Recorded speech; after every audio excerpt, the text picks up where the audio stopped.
Panimulang mensahe para sa manonood, kung nagustuhan nyo, pahingi naman ng isang like at isang share. At huwag kalimutang pindutin ang notification bell para mapanood ang pinakabagong kabanata sa lalong madaling panahon.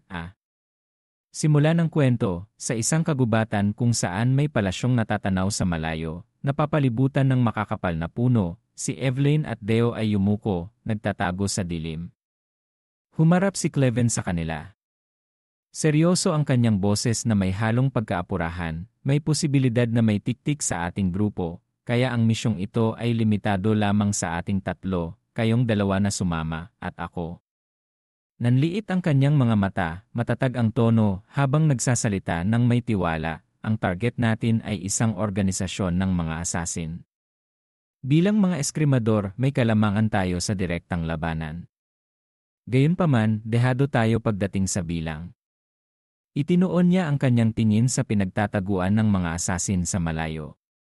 Ramdam ang bigat ng misyon sa kanyang boses.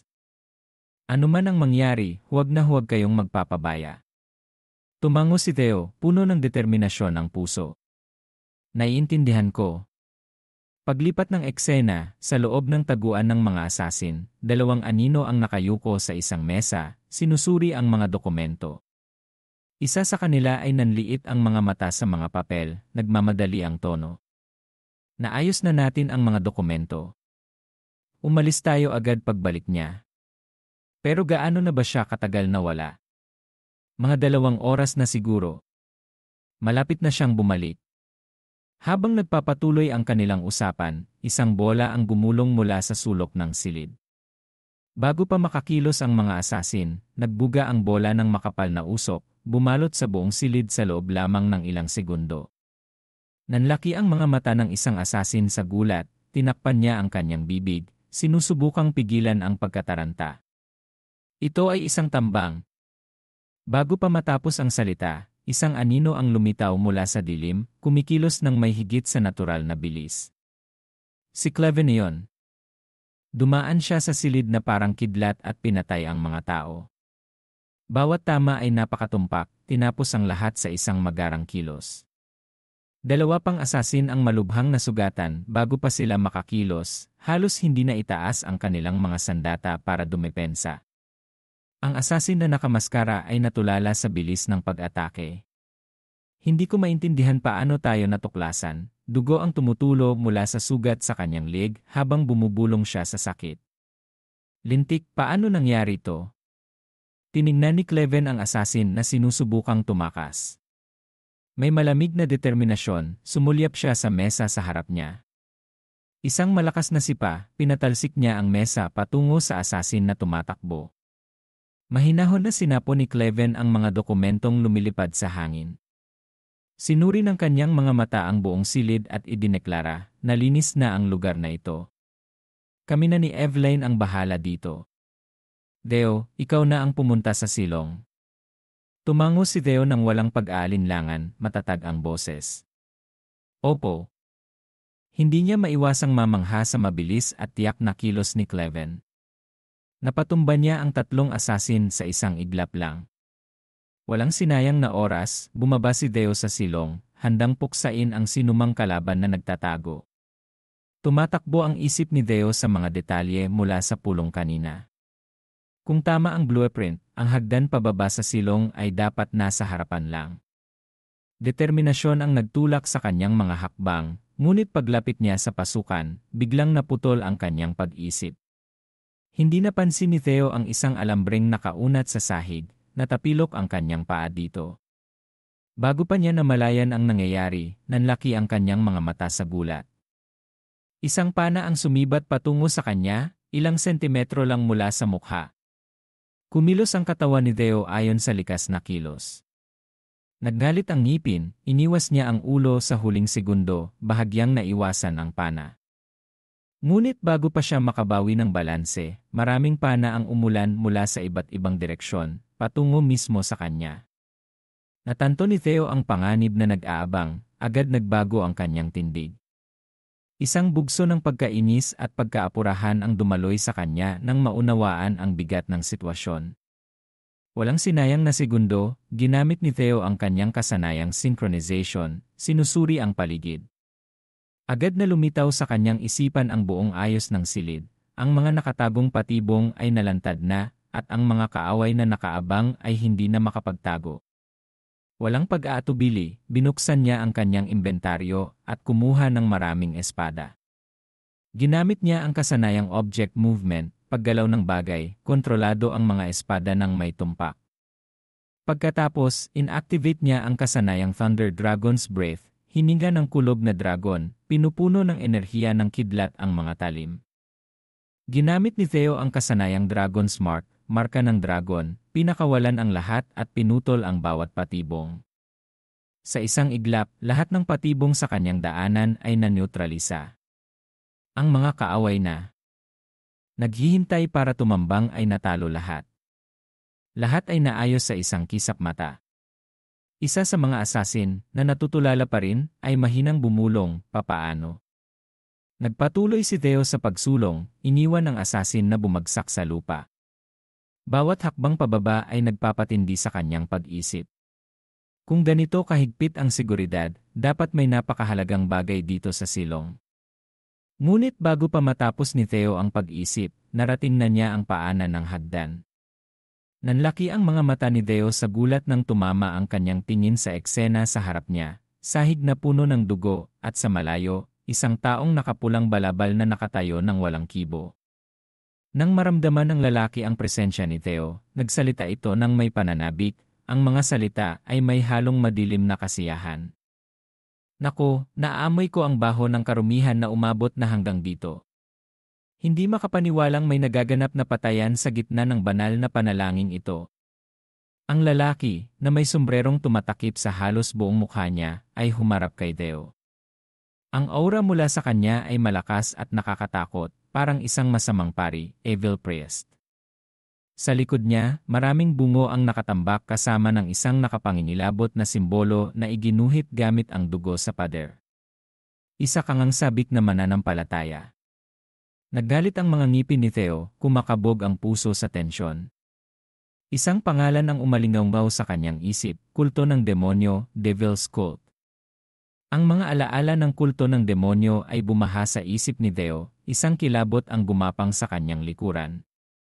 Ang kulto ng demonyo, isang sekta na naniniwalang malapit na ang katapusan ng mundo at isang tagapagligtas ang bababa mula sa langit. Nagdilim ang kanyang isip. Sila ang nasa likod ng malaking digmaan na nagpabagsak sa buong imperyo.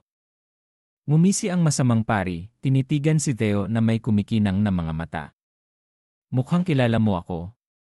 Iniunat niya ang kanyang mga braso, ang boses ay puno ng saya dahil sa pagkilala. Lalong tumindi ang tensyon sa mukha ni Theo, pawis ang tumutulo sa kanyang noo habang bumibigat ang sitwasyon sa kanyang mga balikat. Walang pag-aalinlangan, ginamit ni Theo ang kanyang kasanayang synchronization, binabasa ang daloy ng mana sa paligid, umaasang mas maunawaan ang kinakaharap. Ngunit ang lumitaw sa harap ng kanyang mga mata ay nagpatibok ng mabilis sa kanyang puso dahil sa hindi kapanipaniwala. Hindi ito maaari. Isang misteryosong daloy ng mana na hindi sumusunod sa mga pangunahing tuntunin ng mana, dumadaloy ito mula sa sirang isipan ng pari na parang isang lagusan mula sa impyerno, gate from hell. Ito ba ang grace biyaya na tinatawag ng mga pari na blessing pagpapala? Nanliit ang mga mata ng paring dugo, blood priest, ang tono ay mapanganib at mabigat sa paghamak. Nakakalungkot. Mukhang isa kang hindi nananampalataya sa ating tagapagligtas. Nagkrus siya ng mga kamay, lalong dumilim ang boses. Ngunit ayos lang. Isang napakalaking presyon ang pumuno sa silid, ang nakakatakot na aura mula sa pari ay bumalot sa espasyo, lumilikha ng nakakasakal na takot. Ibibigay ko sa iyo ang karangalan na maging alay, sacrifice, para sa tanging Diyos. Tumayo ng matatag si Theo, mabilis na binunot ang kanyang espada at naghanda para lumaban. Kumilos ang pari ng may nakakatakot na bilis. Sa isang iglap, nasa harap na siya ni Theo, sumusugod na may kasamang nakakakilabot na sigaw. Sana'y hindi mo tanggihan ang biyayang ito ng Panginoon. Tumigas ang ekspresyon ni Theo. Sinubukan niyang salagin ang unang atake ng pari gamit ang espada sa kanyang kamay. Ang lakas niya ay katawa-tawa. Ito ba talaga ang kamay ng isang tao? Nagsimula ang laban na may lubos na panginibabaw ng pari. Bawat atake ni Theo ay nagagantihan o nahaharangan ng may hindi mapapantayang katumpakan. Gaano man kabilis o kahusay si Theo, laging nauuna ang pari ng isang hakbang, umiiwas o sumasalag ng madali. Iniurong ng paring dugo ang kanyang kamay, tinipon ang buong lakas para sa isang nakamamatay na atake kay Theo. Sinubukan ni Theo na iwasan ang tama sa pamamagitan ng pag-iwas ng ulo, ngunit sa sandaling makita niya ang isang pagkakataon, opening, hindi niya ito palalampasin.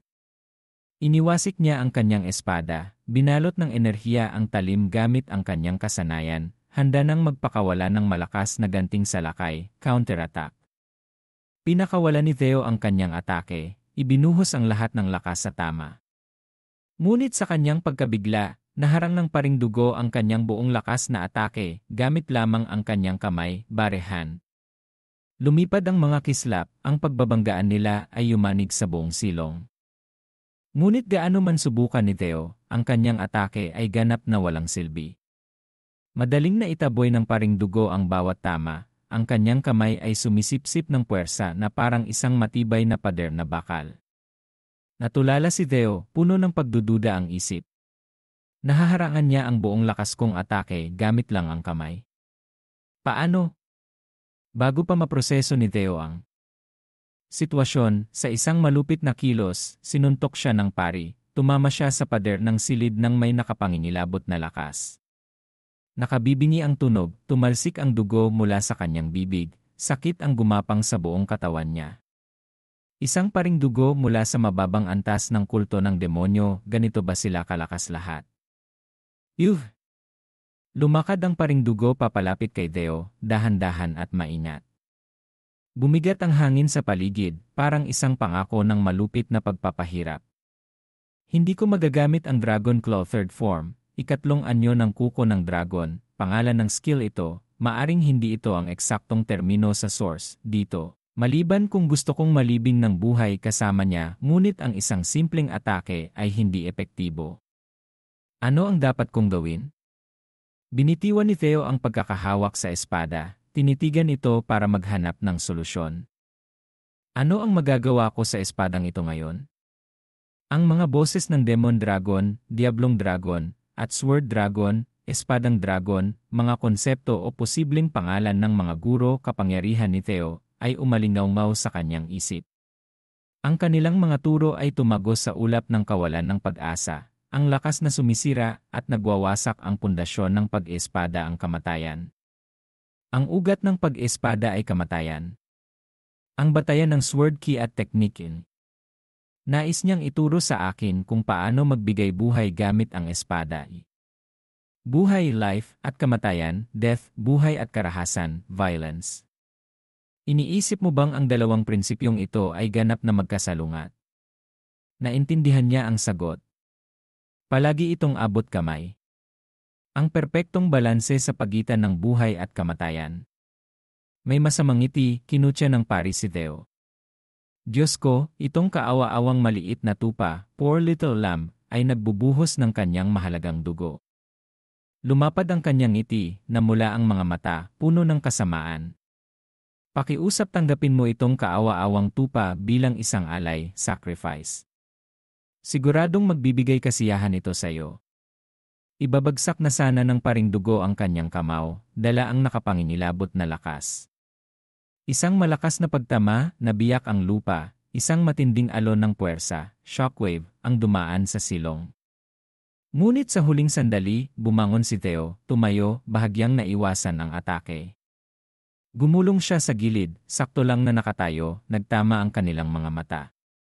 Nanliit ang mga mata ng pari, ang boses ay may halong pagkainis. Isa kang matigas na ulong tupa. Naramdaman ni Theo ang enerhiyang nagtitipon sa paligid ng kanyang espada. Ngayon naiintindihan ko na ang dalawang espada, prinsipyo, na ito hindi sila magkasalungat. Ang buhay at kamatayan ay isang likas na pag-ikot, natural cycle. Ang kamatayan ay laging naghihintay sa katapusan ng buhay, Ngunit ito rin ang nagpapalusog sa buhay upang mamukadkad, nourish life to bloom. May determinasyon sa puso, hinigpitan ni Theo ang hawak sa espada, humuhugot ng lakas mula sa mga turo nina, Julius at Osa, mga pangalan mula sa Vietnamese text, kumpirmahin kung ito nga ang mga pangalan sa source material. Hindi sila dalawang magkaibang lakas, kundi isa. Kung i-apply ko ang prinsipyong iyon, tipunin ang enerhiyang nasayang, wasted energy, gawin itong isang sinag, single beam, makakamit ko ang tagumpay na ito. Nagmamasid ang paring dugo ng may interes, itinaas ang kamay ng uyam. Huwag kang hangal. Hindi mo ba napapansin na walang epekto ang espada mo sa akin? Ngunit bago pa niya matapos ang sasabihin, nagpakawala si Theo ng isang direktang tag, frontal slash, sa palad ng paring dugo.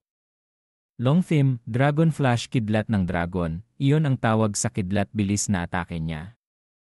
Agad na sumabog ang buong silid sa enerhiya. Ang mga alon ng puwersa mula sa atake ni Theo ay kumalat sa buong silong, ang hangin ay napuno ng mga kislap ng kuryente. Itinaas ng paring dugo ang kanyang kamay, sinasalag ang atake, may ngisi sa mukha. Interesante rin itong bagong teknik mo eh. Ngunit mabilis na nagbago ang kanyang ekspresyon pagkatapos ng sinabi, nang masugatan ang kanyang katawan. Naramdaman niya ang nakapangingilabot na lakas mula sa atake ni Theo. Kahit na nasangga niya ito dati, iba ito ngayon. Ganap na nagbago ang ekspresyon ng paring dugo, nanlaki ang mga mata sa gulat habang nagsimulang mangibabaw ang enerhiya mula sa atake ni Theo, sinisira ang kanyang depensa. Nagsimulang tumulo ang dugo mula sa kanyang kamay, dumadaloy sa palad at mga daliri. Ang ataking ito parang atak ng puwersa ng buhay, life force attack. Ang lakas ng tama ay napakalakas kaya tumalsik ang paring dugo, bumagsak sa pader ng may matinding puwersa. Ang presyon mula sa atake ay napakalaki kaya nabitak ang pader. Dumanak ang dugo mula sa katawan ng pari, nanginginig ang kanyang boses sa halo ng galit at hindi paniniwala. Hindi ko inaasahan na makakamit ko pa ang kaliwanagan, enlightenment, bago mamatay. Isa kang ang tunay na binhi ng kasamaan, seed of evil. Hindi kita maaaring hayaang dungisan pa ang mundo ng Diyos. Hindi na siya pinatapos magsalita ni Theo, sumugod siya, hinawakan ang ulo ng pari at ibinagsak ito sa pader sa likod. Agad na inactivate ni Theo ang kanyang kasanayang synchronization, inilagay ang kamay sa mukha ng pari upang basahin ang kanyang mga alaala. Kailangan kong gamitin ang pagkakataong ito para malaman ang pinagmulan ng kakaibang kapangyarihan na ginagamit ng kulto ng demonyo. Ngunit pagkadikit pa lang ng kanyang kamay, isang kakaibang bagay ang nangyari. Ang paring dugo ay tila naglaho, vanish, na para bang nahigop palabas, sucked out, ng dimensyong ito. Nahila si Theo kasama nito, sa isang iglap, hinila palabas ng realidad, itinapon sa ibang dimension. Ang paligid ni Theo ay biglang nagbago, halos hindi niya maintindihan ang nangyayari, umiikot ang isip sa pagkalito. Ibang-iba ito sa lahat ng nakaraang pagbasa ko ng alaala. Para akong na-teleport sa ibang lugar. Bigla, napunta ang tingin ni Theo sa screen ng sistema na lumitaw sa harap niya. Ang abiso ay baluktot, distorted, nagkakaproblema dahil sa nakakatakot na enerhiya ng lugar na ito. Sinubukan niyang intindihin ito, ngunit bago pa niya maproseso ng buo ang impormasyon, sunod-sunod na lumitaw ang mga bintana ng babala, warning windows. Isa rito ay isang pulang babala, nakatagpo ka ng isang kalaban na may mas mataas na antas, high-level enemy. Pakiusap, tumakas ka, flee. Tumigas ang ekspresyon ni Theo, ang babala ay nagpadala ng kilabot sa kanyang likuran. Ano ng kalokohan ito? Ngunit bago pa makapag-isip si Theo, biglang nagbago ang atmosfera sa paligid. Isang nakakasakal na presyon, suffocating pressure, ang pumiga kay Theo mula sa lahat ng direksyon. Ang bigat nito ay nagpaliit sa kanyang presensya. Presence shrinks sa ilalim ng lubos na kapangyarihan nito. Isang boses ang umalingaw-ngaw, echoing voice, nagpayanig sa espasyo. Sino ka? Dumagundong ang boses, palakas ng palakas ang presyon. Ano ka? Nanlabo ang paningin ni Theo dahil sa presyon, ngunit pinilit niyang panatilihin ang ulirat, sinusubukang mag-focus. Isang higanting mata, giant eye, ang lumitaw sa harap niya. Bumukas ito, isang napakalawak at masamang titig, immense gaze, ang tumutok sa kanya. Napakalaki ng mata kaya't si Theo sa harap nito ay hindi mas malaki kaysa isang langgam, ant. Lalong lumakas ang boses, mas matindi, nagpanginig kay Theo hanggang sa kaibuturan ng kanyang mga buto. Paano mo nagawang gambalain ang aking pagtulog? Isang higanting nilalang, gigantic creature, ang lumitaw sa harap niya. Ang anyo nito ay napakalaki at patuloy na nagbabago, shifting form, na may hindi mabilang na mga mata, countless eyes, na nakatitig kay Theo. Nanginginig ang kanyang katawan sa takot, terrified, hindi maunawaan ang lubos na laki, incomprehensible scale, ng nilalang na nasa harap niya. Ang mga mata ng nilalang na iyon ay tumagos hanggang sa kanyang kaluluwa, soul-pierced. Malinaw na naramdaman ni Theo na ang kanyang pakiramdam sa realidad ay gumuguho, sense of reality crumbles. Nakatayo siya sa harap ng isang bagay na higit pa sa kanyang pag-unawa, beyond comprehension.